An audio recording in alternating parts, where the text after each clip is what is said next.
Hi friends, అందరికీ నమస్కారం. ఈరోజు మనం ప్రణయం 3వ భాగం గురించి తెలుసుకుందాం. రేవంత్ చెప్పింది విన్న శారదా గారు, అసలు ఆ రోజు ఏం జరిగిందో నాకు క్లియర్గా చెప్పు నాన్నా అని అన్నారు. చెప్తానాంటీ, చెప్తాను, మీరు కాస్త ప్రశాంతంగా వినండి అంటూ తిరిగి చెప్పడం మొదలుపెట్టాడు రేవంత్. ఆంటీ, మన శివాంష్ ఫారెన్ నుంచి వచ్చిన 4 రోజుల తర్వాత తాతయ్య గారు అలాగే అంకుల్ ఇద్దరూ వాడిని పెళ్లి చేసుకోమని ప్రెజర్ చేశారు. మీకు గుర్తుందా అని అడిగాడు. వాళ్ళిద్దరూ వాడిని ఎంత ప్రెజర్ చేసినా ఏదో ఒక సాకు చెప్పి తప్పించుకొని తిరిగాడు అని అన్నాడు రేవంత్. అవును రేవంత్, మామయ్య గారు చెప్పిన మొదటిసారి నేను సొంతంగా బిజినెస్ పెట్టాలి, నా కాళ్ల మీద నేను నిలబడాలి అంటూ తప్పించుకున్నాడు. దాంతో మామయ్య గారు వాడికి సంవత్సరం సమయం ఇచ్చారు. సంవత్సరం తర్వాత ఖచ్చితంగా నువ్వు పెళ్లి చేసుకొని తీరాలి అని అన్నారు మామయ్య గారు. మామయ్య గారు చెప్పిందే ఆలస్యం. శివాంష్ అలాగే అంటూ సంవత్సరం పాటు తన బిజినెస్ మీద కాన్సన్ట్రేట్ చేశాడు. సంవత్సరం తర్వాత తిరిగి మామయ్య గారు మళ్లీ వాడిని పెళ్లి విషయం గురించి అడిగితే, ఇప్పుడిప్పుడే పెళ్లి చేసుకోవాలని లేదు, కొన్ని రోజులు బిజినెస్ మీద కాన్సన్ట్రేట్ చేస్తాను అని అన్నాడు. సరే అని మళ్లీ ఒక 6 నెలల సమయం ఇచ్చారు మామయ్య గారు. 6 నెలల తర్వాత కూడా వాడు సేమ్ సిచ్యుయేషన్ మళ్లీ రిపీట్ చేస్తే ఈసారి మామయ్య గారు అందుకు అంగీకరించలేదు. 1 నెల రోజుల లోపల నీ పెళ్లి జరిగి తీరాల్సిందే. నువ్వు ఎవరినైనా ప్రేమించి పెళ్లి చేసుకుంటావా, లేదా మమ్మల్ని సంబంధం చూసి నీ పెళ్లి చేయమంటావా, అది నీ ఇష్టం, కానీ నీకు పెళ్ళైతే జరిగి తీరాలి అంటూ కాస్త స్ట్రిక్ట్ గా ఆర్డర్ వేశారు. శివాంష్ నెత్తి నోరు బాదుకున్నాడు. నాకు ఇప్పుడు అప్పుడే పెళ్లి వద్దు, నాకు ఇంకాస్త సమయం ఇవ్వండి అంటూ ఎంత మొత్తుకున్నా సరే, 1 నెల రోజుల కన్నా ఇంకా ఎక్కువ రోజుల కన్నా ఇంక ఒక్కరోజు ఆగినా తరతరాలుగా వస్తున్నా మన ఆస్తులన్నీ ట్రస్ట్ పరం అయిపోతాయి. ఎన్నో ఏళ్లుగా మన కుటుంబానికి సంక్రమిస్తున్న వారసత్వ ఆస్తులు, వాటిని కోల్పోవడం నాకు ఇష్టం లేదు.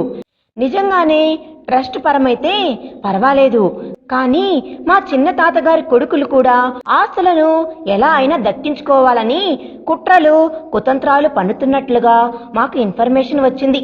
ఒకవేళ అదే గనక జరిగితే ఎన్నో ఏళ్లుగా మన భూములను సాగు చేసుకుంటున్న ఆ పేద రైతులకు అన్యాయం జరుగుతుంది. ఇప్పుడు ఆ భూములన్నీ మన ఆధీనంలోనే ఉన్నాయి కాబట్టి పేరుకు ఏదో కొద్దిగా కవులు డబ్బులు వసూలు చేస్తూ వాళ్ళకే ఇచ్చేశాము పండించుకోవడానికి. ఒకవేళ ఈ ఆస్తులన్నీ ఆ దుర్మార్గుల చేతులకు గనక చిక్కినట్లయితే ఆ పేద రైతులను పీడించుకొని తింటారు. కాబట్టి నీ పెళ్లి ఖచ్చితంగా జరిగి తీరాలి అని అన్నారు ప్రతాపవర్మ గారు.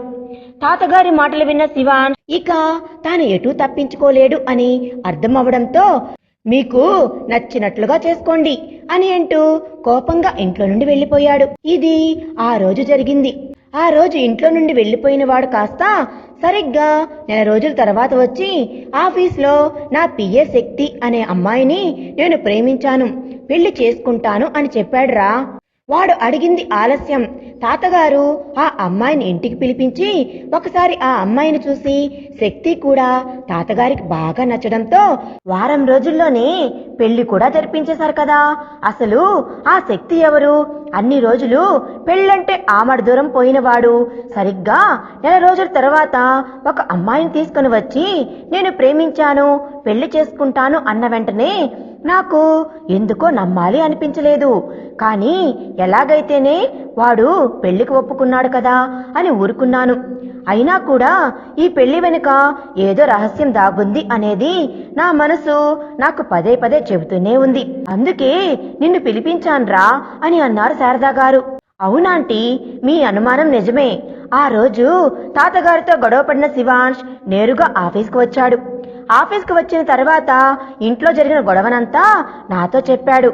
ఏం చెయ్యాలి, ఏదైనా సలహా ఇవ్వమని నన్ను అడిగితే నేను తాతగారు చెప్పినట్లు ఎవరైనా ఒక అమ్మాయిని పెళ్లి చేసుకోరా, లైఫ్లో ఎప్పుడో ఒకప్పుడు పెళ్ళైతే చేసుకొని తీరాలి కదా, అదేదో తాతయ్య వాళ్ళు చూసే సంబంధమే చేసుకుంటే బాగుంటుంది కదరా, మనకి ఏం కావాలో మనకన్నా మన పెద్దవాళ్ళకి బాగా తెలుస్తుంది, పైగా వయసు అనుభవం ఉన్నవాళ్ళు ఏది మంచి ఏది చెడు అనేది వాళ్ళకన్నా బాగా మనకి ఎవరికి తెలుసు అని అంటూ నేను వాడికి నచ్చ చెప్పే ప్రయత్నం చేశాను ఆంటీ. అప్పటికి వాడు మౌనంగానే ఉన్నా మనసులో వాడు ఈ పెళ్లి గురించి ఆలోచిస్తూనే ఉన్నాడు. ఎందుకు వాడికి పెళ్ళంటే నచ్చలేదు నాకు తెలియదు, కానీ పెళ్లి చేసుకోవడం అంటేనే భయపడిపోయేవాడు. రోజు ఎలా అయినా సరే పెళ్లి తప్పించమంటూ నా బుర్ర తినేవాడు. అలా సరిగ్గా 20 రోజులు గడిచిన తర్వాత ఒకరోజు ఉన్నట్టుండి నన్ను ఆఫీస్కి పిలిపించాడు. ఏంట్రా బాబు, ఇంత ఉదయాన్నే వీడు ఆఫీస్కి రమ్మని ఫోన్ చేశాడు అని అనుకుంటూ నేను ఆఫీస్కి వెళ్లేసరికి నా ముందు కొన్ని పేపర్స్ ఉంచి, ఈ పేపర్స్ ఒకసారి చదవరా అని అన్నాడు. వాడు ఇచ్చిన పేపర్స్ చదివి నేను షాక్ అయ్యాను. అది కాంట్రాక్ట్ మ్యారేజ్ పేపర్స్ ఆంటీ. తన ఆఫీసులో పనిచేస్తున్న శక్తిని సంవత్సరం పాటు కాంట్రాక్ట్ మ్యారేజ్ చేసుకోవడానికి కావలసిన పేపర్లు. ఆ పేపర్లను సిద్ధం చేసి పెట్టుకున్నాడు శివాంశ్. ఇందులో వాడు కొన్ని టర్మ్స్ అండ్ కండిషన్స్ క్లియర్ గా మెన్షన్ చేశాడు. అది చూసిన నేను షాక్ తో బిగుసుకుపోయాను. ఏంట్రా ఇదంతా? అయినా నీతో కాంట్రాక్ట్ మ్యారేజ్ కి ఆ అమ్మాయి ఎలా ఒప్పుకుంది అని అడిగాను కోపంగా. ఆ అమ్మాయి అవసరం అలాంటిది, అవకాశంగా వాడుకొని నేను తెలివిగా ప్లాన్ చేసుకున్నాను అని అంటూ చిరునవ్వులు చిందించాడు శివాంశ్. శివాంశ్ మాటలకి కోపం వస్తున్నా దాన్ని అతి కష్టం మీద అణుచుకునే ప్రయత్నం చేస్తూ, అంత అవసరం ఏమొచ్చింది? ఇలా కాంట్రాక్ట్ పెళ్లి చేసుకునే బదులు ఎవరైనా ఒకరిని మంచివాడిని చూసి చక్కగా పెళ్లి చేసుకోవచ్చు కదా.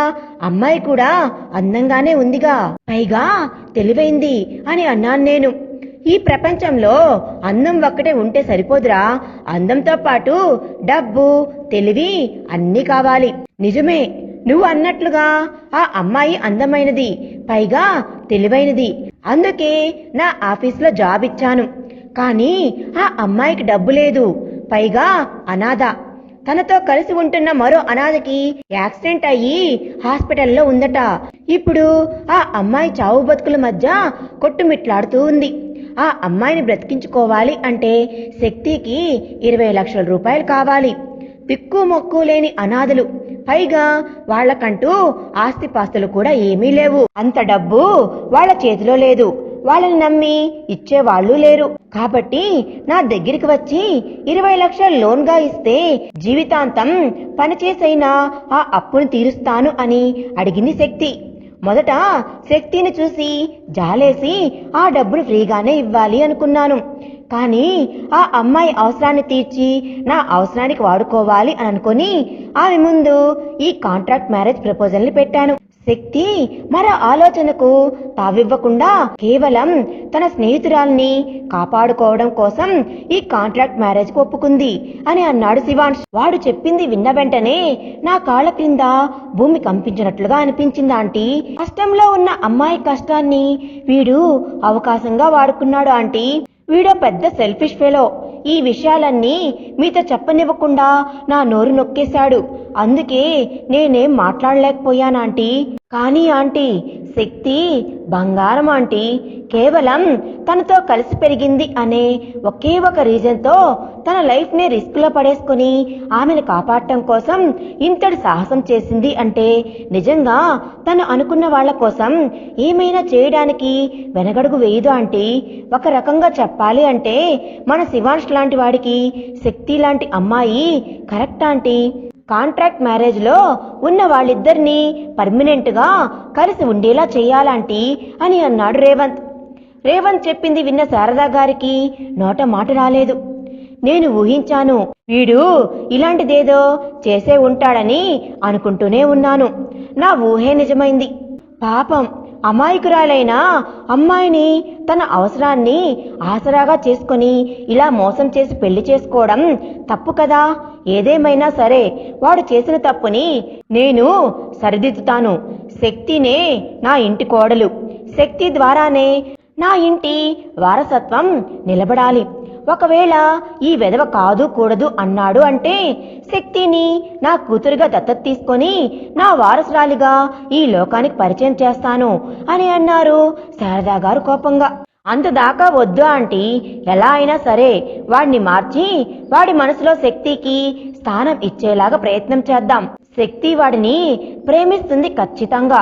ఎందుకంటే భారతీయ సాంప్రదాయంలో పుట్టి పెరిగిన ఏ స్త్రీ అయినా తన మెడలో 3 ముళ్ళు వేసిన వాడు ఎలాంటి వాడైనా సరే వాడిని ప్రేమిస్తుంది. మనస వాచ కర్మణ అతనికి తన మనసులో స్థానం ఇచ్చి జీవితాంతం అతన్ని ఆరాధిస్తుంది. అందుకు శక్తి అతీతురాలు కాదు. కాబట్టి మనం మార్చాల్సింది మనవాడిని అని అన్నాడు రేవంత్.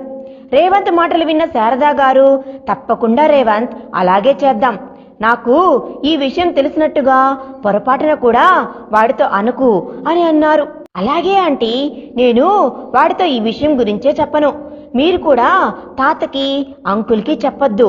ఇక నేను వెళ్ళి వస్తానా ఆంటీ అని అంటూ అక్కడి నుండి వెళ్ళిపోయాడు రేవంత్. రేవంత్ వెళ్ళిపోయిన తర్వాత కాసేపు ఆలోచించిన శారదా గారు తిరిగి కిందకు వెళ్ళిపోయారు.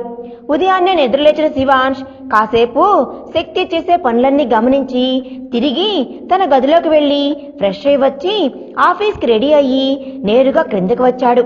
తను క్రిందకు వచ్చేసరికి శక్తి హాల్లోనే సోఫాలోనే కూర్చుంటే కాంతమ్మ డైనింగ్ టేబుల్ వద్ద టిఫిన్ ఏర్పాట్లు చూడటంలో మునిగిపోయారు. క్రిందకి వచ్చిన శివాంష్ శక్తిని ఏమాత్రం పట్టించుకోకుండా నేరుగా డైనింగ్ టేబుల్ దగ్గరికి వెళ్లి టిఫిన్ వడ్డించుకొని తినసాగాడు. అదేంటి బాబు, మీరు ఒక్కరే భోజనం చేస్తున్నారు? శక్తమ్మ ఇందాకటి నుంచి మీకోసం ఎదురు చూస్తున్నారు అని అంది శివాంష్ తినడం చూసి. ఆకలేస్తే టిఫిన్ తినేయొచ్చు కాంతమ్మా, ఎవరి కోసం ఎదురు చూడాల్సిన అవసరం లేదు అని అంటూ తన పాటికి తాను వడ్డించుకొని తిని ఆఫీస్కి స్టార్ట్ అవుతూ శక్తి వైపు చూసి, ఆఫీస్కి వచ్చే ఉద్దేశం లేదా? ఇంట్లోనే ఉంటావా?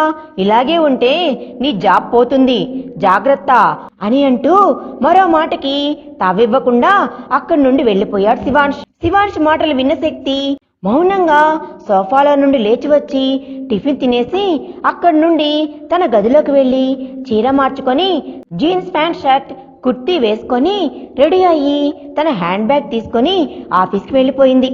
మొగుడు పెళ్ళాలు ఇద్దరు మాటా పలుకు లేకుండా ఎవరి పాటుకు వాళ్ళు అలాగే సైలెంట్గా ఆఫీస్కి వెళ్ళిపోవడంతో కాంతమ్మకి ఏం చేయాలో అర్థం కాక శారదా గారికి ఫోన్ చేసి విషయం చెప్పింది.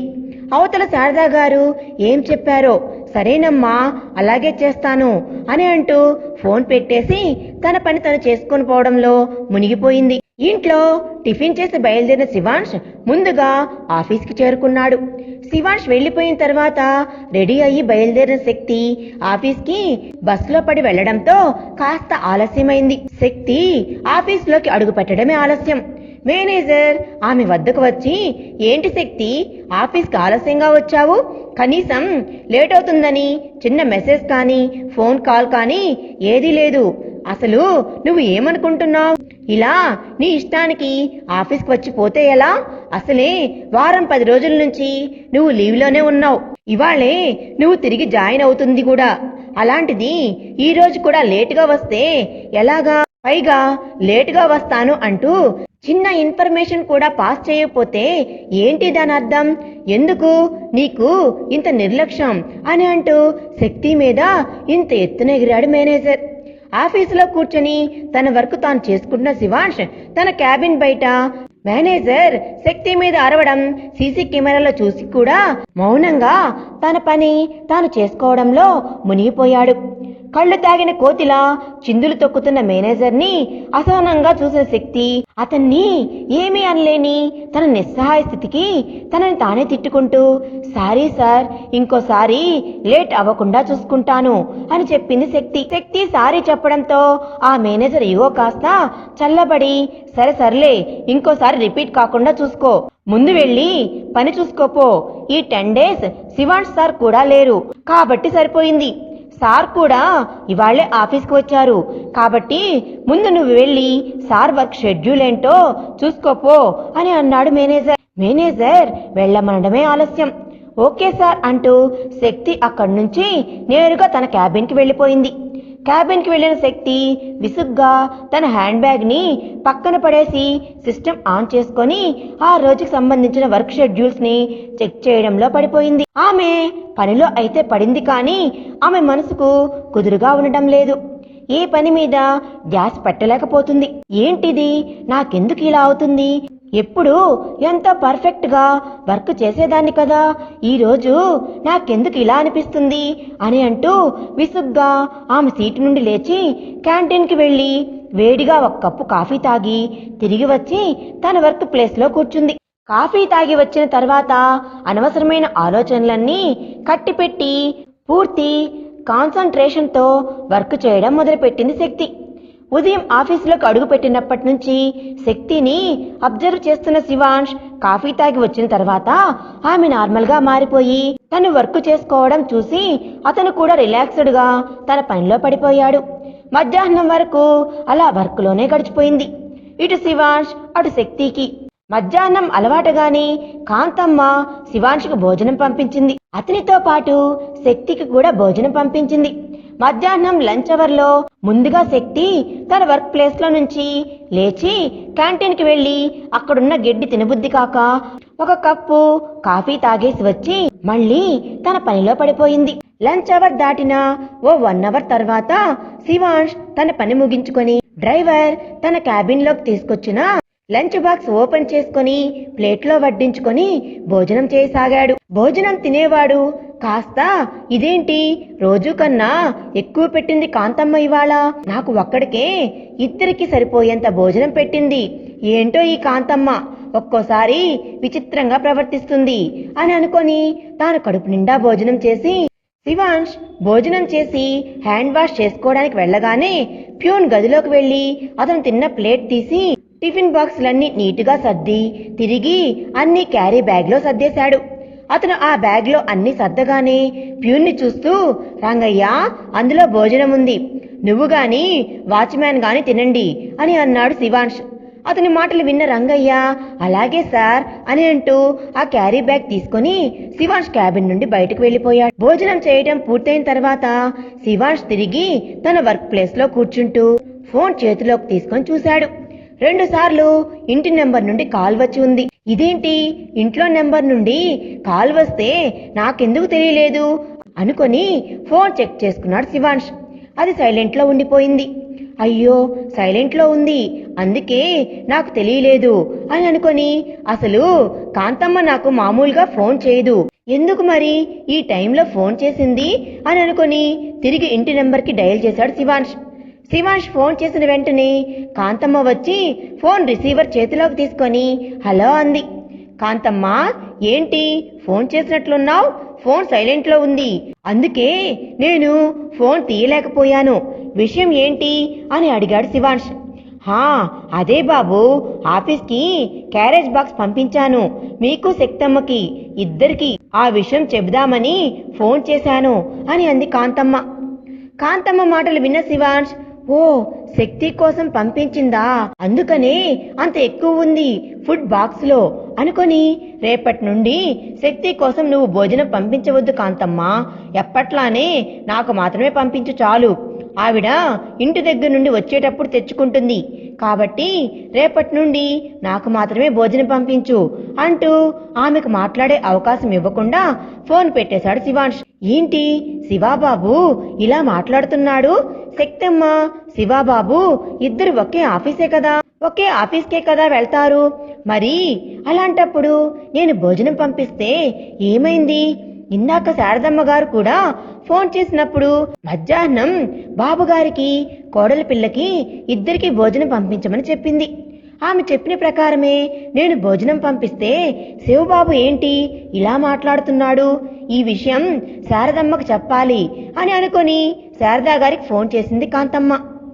ఏదో పనిలో ఉన్న శారదా గారు కాంతమ్మ ఫోన్ని రిసీవ్ చేసుకోలేదు.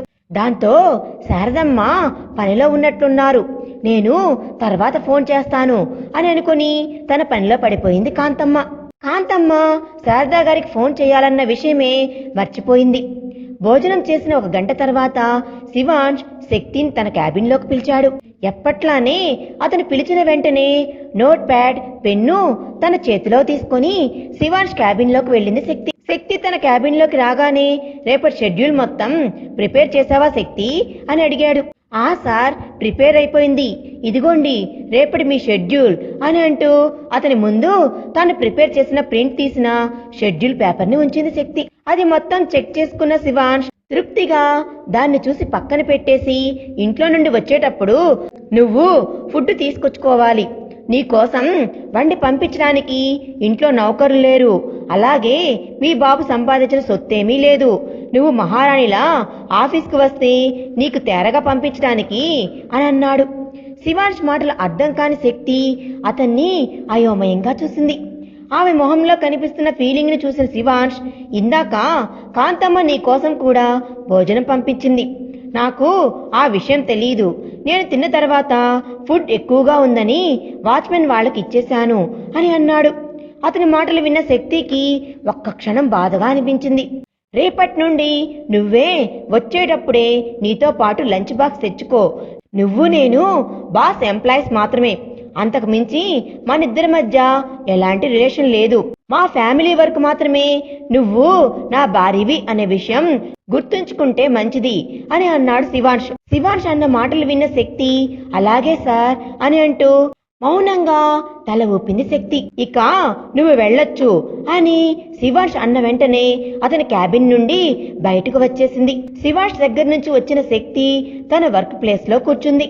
నీ బాబు సంపాదన ఏం కాదు, నువ్వు తేరగా కూర్చొని తినడానికి అన్న శివాంష్ మాటలు పదే పదే గుర్తొస్తూ ఉంటే మౌనంగా కన్నీళ్లు కార్చింది శక్తి. మరి శక్తి విషయం అంతా తెలుసుకున్న శారదా గారు శక్తికి ఏ రకంగా సహాయం చేస్తారు, శివాంష్ కి బుద్ధి వచ్చేలా చేస్తారా శారదా గారు అనేది మనం నెక్స్ట్ పార్ట్ లో తెలుసుకుందాం. ఈ వీడియో కనుక మీకు నచ్చినట్లయితే ప్లీజ్ లైక్ చేయండి. Thanks for watching.